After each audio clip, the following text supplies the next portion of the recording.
you said, hey, we ticketed 135 people that were using a portable electronic device while moving, I'd say you got a point. We're doing covert and overt enforcement. Police across BC have launched their annual Fall Distracted Driving campaign.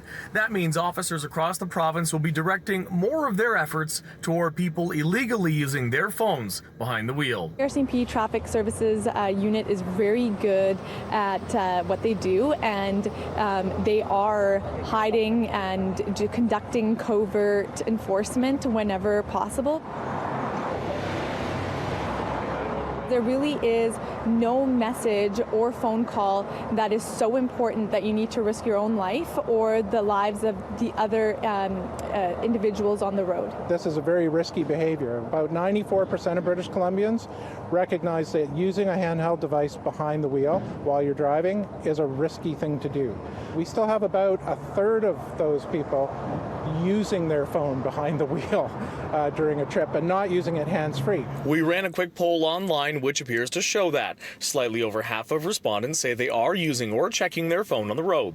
Milner says he'd like to see drivers put their phones in places where they're not tempted to use them but still retain hands-free functionality. They can get the audio stream of directions from their mapping apps. They can get their music, that kind of thing.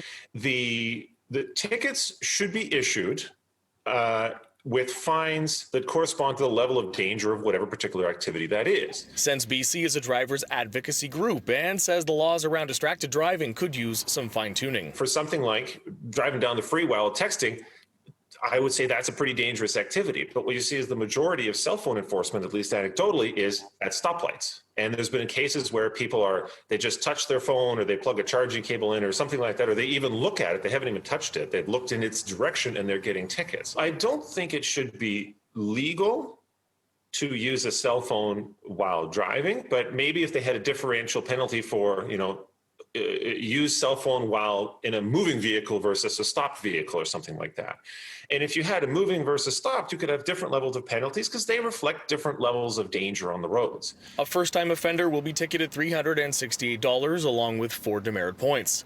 ICBC and police say distracted driving is a factor in over 1 out of 4 fatal crashes in the province. In Vancouver, David Zura, City News.